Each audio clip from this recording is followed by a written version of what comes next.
Leonardo da Vinci's most famous muse? What can we learn about her life and her death? Where is the Mona Lisa's final resting place? Researchers in Florence are trying to find an answer to these questions right here in the heart of Florence in the former convent of Sant'Orsola.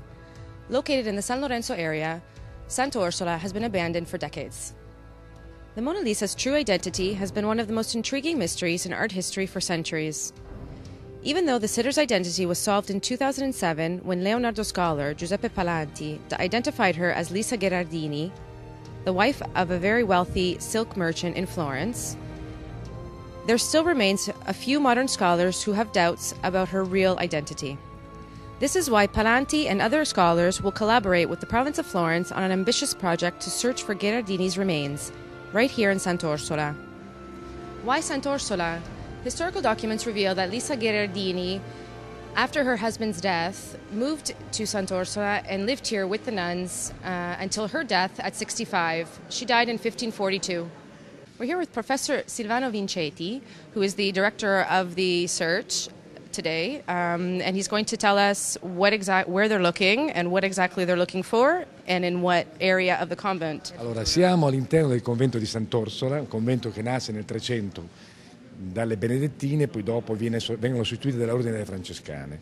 All'interno di questa chiesa, che è la chiesa di Sant'Orsola, che prende il nome dal convento, è il luogo dove sono partite le ricerche per recuperare i resti mortali della Lisa Gherardini, detta Monna Lisa del Giocondo e da molti ritenuta la modella della Gioconda di Leonardo. Il convento di Sant'Orsola ospitava anche delle donne esterne, diciamo non monache, e abbiamo recuperato, dopo una lunga ricerca storico-documentaria, che all'interno di questa chiesetta, che era aperta anche agli esterni, vennero sepolti una serie di personaggi legati alle monache o avevano una figlia monaca o erano stati dei benemeriti nei riguardi del convento. Disponiamo di sepolture del 600 perché il libro che riguarda il libro che le monache tenevano, la badessa, manca proprio quello che va dal 1540 al 1592.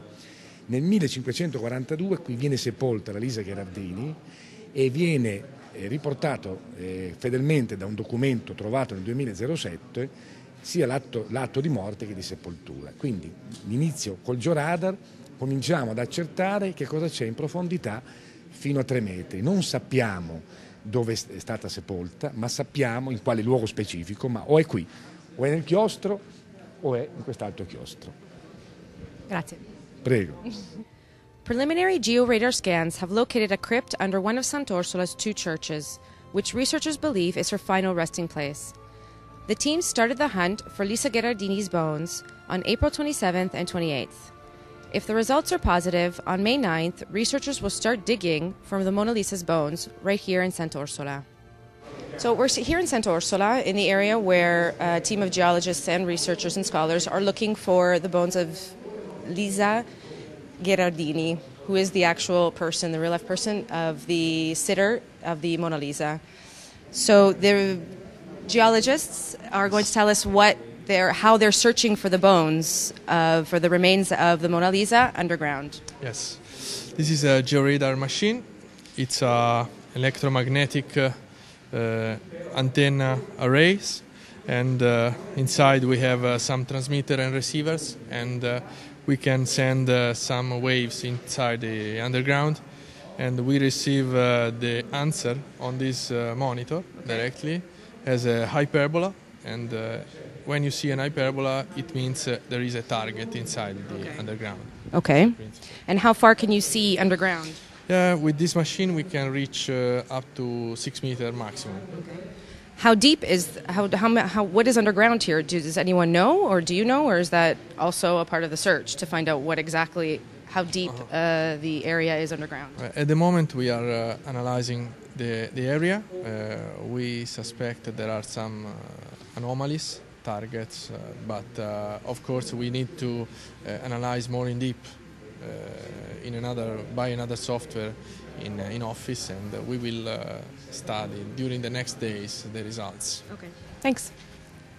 Once the Mona Lisa's bones are found, researchers will use DNA testing to compare them to those of her children, Bartolomeo and Piero del Giocondo, who are buried in Florence's Santissima Annunziata Church. If the DNA samples match, researchers, led by art historian Silvano Vinceti, will then extract DNA from Gherardini's skull to rebuild her face.